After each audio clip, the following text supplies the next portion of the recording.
No one becomes an alcoholic from one night on the town, and obesity doesn't happen from one negligible pound. The effects compound, which means if I choose love every day, I may forget how to frown, and a simple morning walk could turn our health around. And that's kind of exciting to think we're igniting change in every moment. And it could be a slow burn, but how much can we earn or lose from interest accrued? That was an excerpt from a poem that I shared recently, inspired by the theme of impact. If you want to hear the full poem, I will of course link it in the description, or it'll pop up on your screen. And the reason I'm sharing it today is because in this video, I want to go through some simple steps we can take, or actually really a mindset shift and a perspective shift we can make to optimize the tiny choices we're making in our lives that add up to our ultimate sense of peace, fulfillment, and well-being. Because little things totally matter. It's the daily thoughts that we have, the daily actions that we take that ultimately determine our long-term peace and success. So before we get into today's video, please subscribe to my channel if you haven't already. Hit the bell so that you get notified when I release a new video. Share this if you like it, and please leave a comment. It always delights me to see comments made and to know people are actually watching these things. So a distinction I made a few years ago for myself was the profound difference between choosing comfort over choosing peace. So when we go through our lives, we can start to question, am I doing this because it's comfortable temporarily? Or is what I'm doing going to bring me a long-term sense of peace and fulfillment? So my boss back in the day used to have written in his office this quote that said, short-term discomfort for long-term gains. And that means doing things that temporarily feel uncomfortable because we know they're good for us in the long run. So for example, it might feel comfortable to eat a bunch of cookies. That's always my vice. I love sugar. It feels comfortable. It feels good in the moment. It feels pleasurable. But if I eat too many cookies, long term, I'm not going to feel good. I will ultimately feel very uncomfortable and, more importantly, not at peace. And so when we're on the quest for long-term fulfillment, long-term inner peace, I think it's really important that we start to look at our daily actions, because those for sure add up. Again, you can check out the long spoken word poem that I did about this, and it kind of puts all of that into perspective as well. But it's no secret that the choices we make every day will affect who we are 20 years from now. But it's hard to change those in the moment. It's hard to override our impulses. I want to eat the cookie.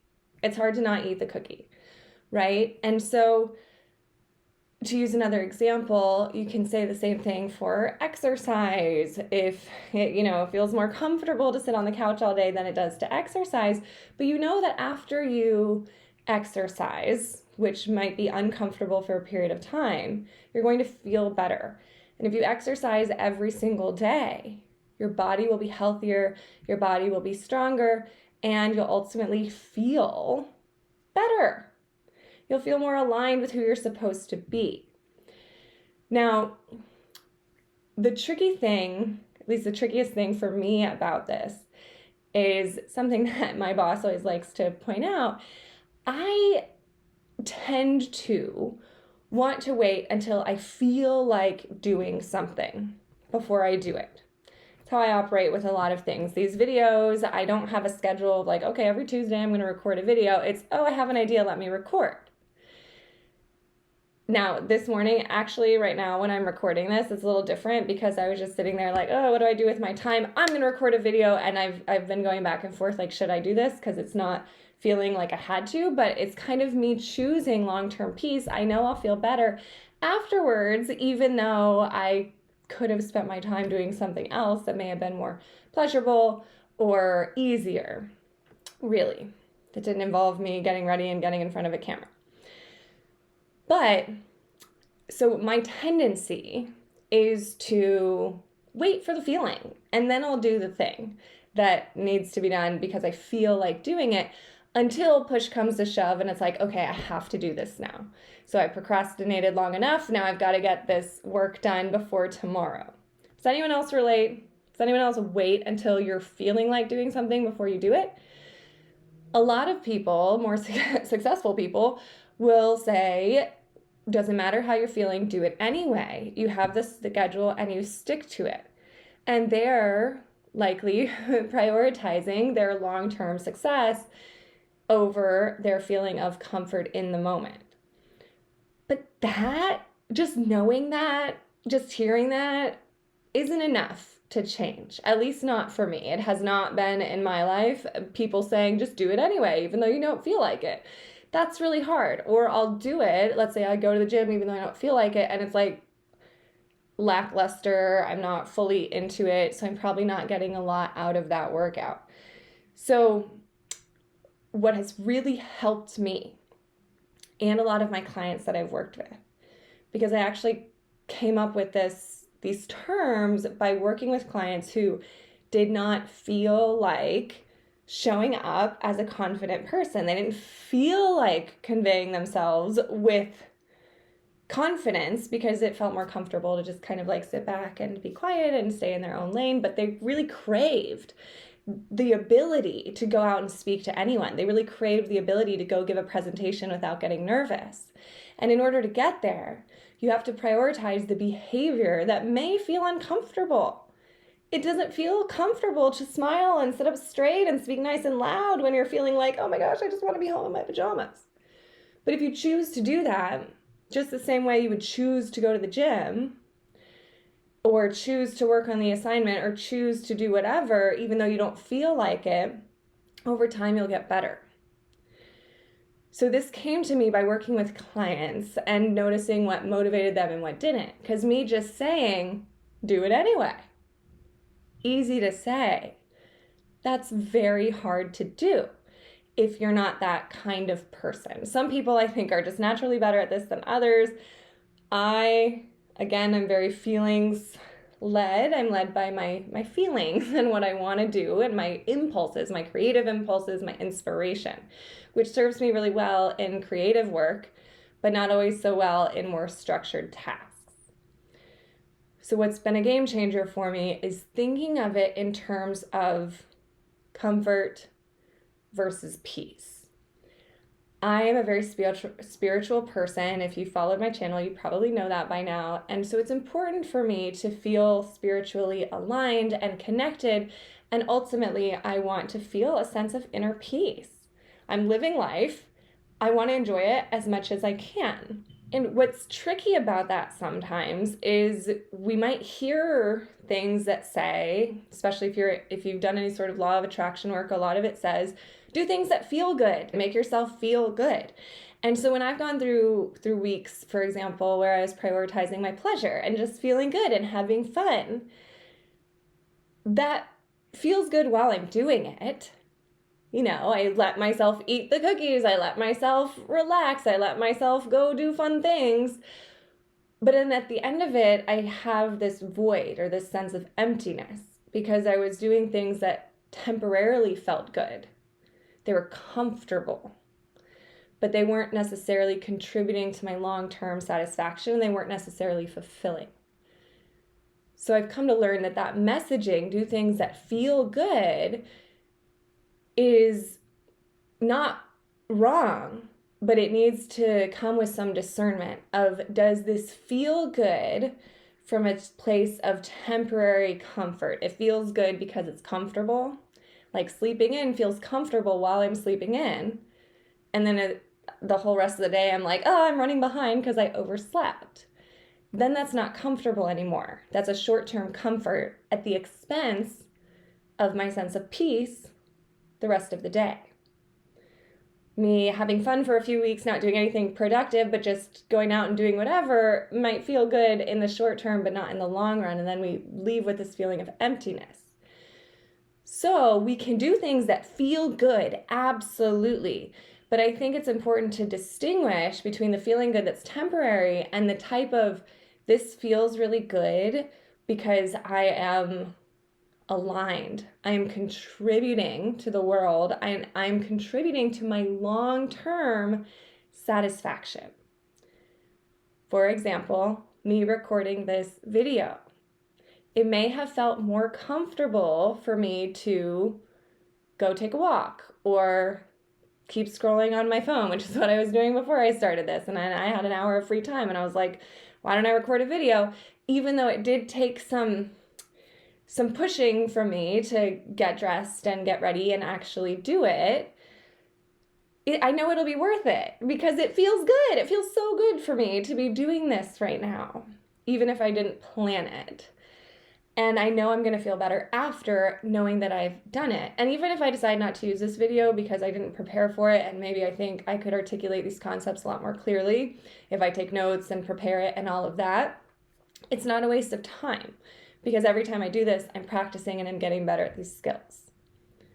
So all of this is to say, I encourage you and myself, something I'm constantly working on, is ask yourself before you do something, is this contributing to my temporary comfort? Or is this contributing to my long-term peace and fulfillment? But the thing that I really want to convey is that the thing you're doing towards your long-term fulfillment doesn't have to feel hard. It doesn't have to feel bad. It doesn't have to feel like, okay, I'm forcing myself to do this because I'm quote unquote supposed to. Which is how things can feel sometimes when we're a feelings-led person and we force ourselves to do something like, oh, I know I've got to do this, so let me just sit down and do this. So for example, yesterday I was filling out my budget spreadsheet and it's like, ugh, I used to go in with the mentality of like, ugh, I hate doing this is so boring, and then I would never keep up with it. It didn't last. But yesterday I went in with a different energy. I turned on some nice music and I was like, okay, this is a really helpful exercise for me to improve my relationship to money. I love money. Money's great. Money comes to me easily. I loaded myself up with all this feel good commentary and environment with the music and all of that, had some tea. And so when I did it, it came from a more loving, fun place. And I did it reminding myself, this will make me feel better long term. This will make me feel more peace in the long run, having gotten this done. So it's not necessarily about what we do, but it's the energy that we bring to it. Because we can get a lot of stuff done and be very productive and then still not feel totally fulfilled at the end of the day because you think, well, all I did was work. I didn't have any fun. I think it's really important that we balance that and that we're not just going through a career, but we have a mission in life. And we're not just doing it because we're supposed to. We're doing it because it brings us peace. And with that contribution to the world and society and giving back and using our highest purpose and all of that, I think is really important, kind of a more in-depth discussion. But it all comes down to enjoying the process, but not giving in to the narrative that enjoying it means doing things that we intuitively know are not good for us in the long run. I do this all the time. Oh, just one glass of wine. Oh, just one cookie. Oh, just one whatever. And every once in a while, that's fine. They say everything in moderation. But some of us, me, are not so good at moderation. And one thing leads to another, and then I end up feeling bad about it. And so the more we make it a practice to prioritize our peace, I think the happier and ultimately more fulfilled we'll become. And then we're less likely to feel resentment towards the good behavior. So, for example, I could feel a lot of resentment towards having to fill out the spreadsheet because I don't like spreadsheets and it's so rigid and da-da-da. But if I go in with the energy of, oh, This feels good. This is going to make me so happy. I'm going to be so proud of myself 12 months from now when I've written down all everything that I've spent for the past year. It's going to feel so good.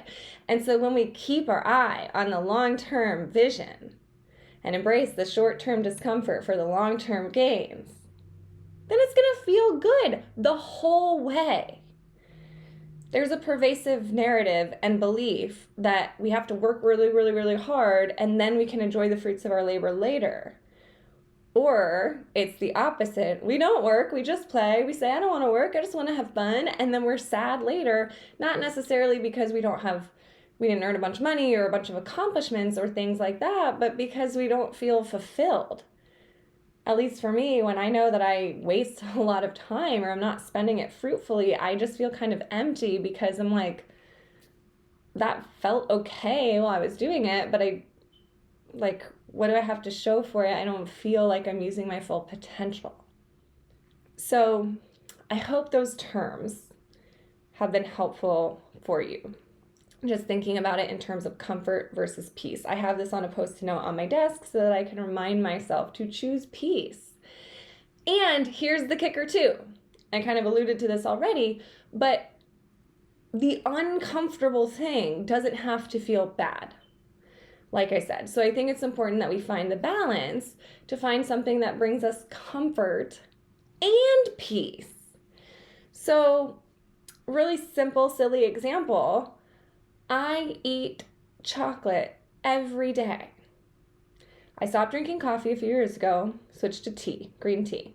And then I stopped drinking green tea. I just started getting really sensitive to caffeine. But I liked having something in the morning that gave me a little pep.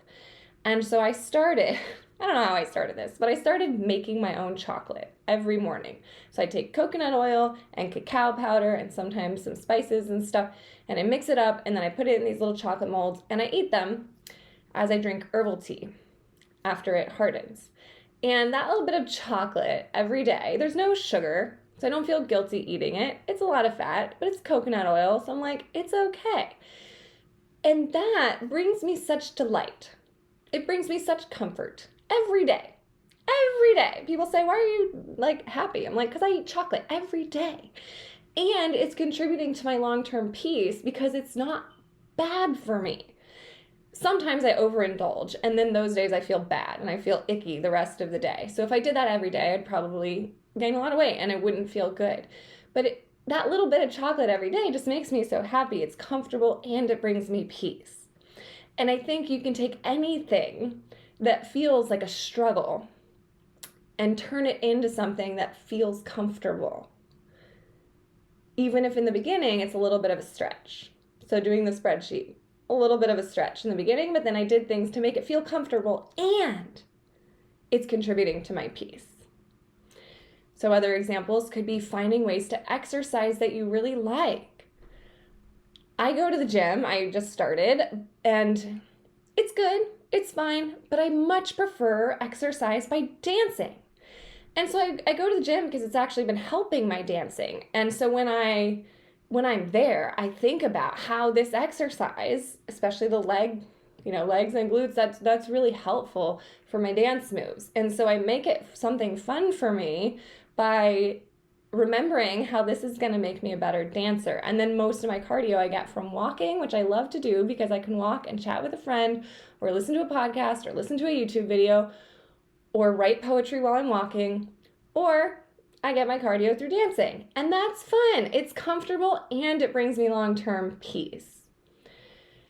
And the same can be said for relationships with other people. Having a difficult conversation can feel really uncomfortable.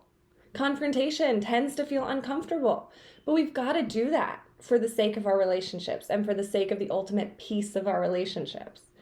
And so when you go in with that perspective and say, okay, we're doing this, it's challenging, but we're going to do it anyway because it's good for our relationship and it'll bring us ultimately more peace. It doesn't have to feel so scary or so bad. So that's my little tidbit for today of what I wanted to share. And I would so love to hear if this resonates with you. For a lot of my clients, as soon as I said those words, think about your comfort over your peace, or think about your peace over your comfort, there, I just saw eyes light up. It's like, whoa. And so that's why I wanted to share this today. Thank you so much for watching. Again, if you haven't subscribed yet, please do. And check out, I have some free resources listed in the video description with other perspective hacks and mental health strategies and tips. And of course, if you have any questions, please reach out to me. And check out the poem that I wrote about impact and the importance of subtleties in our overall long-term lives. Thanks.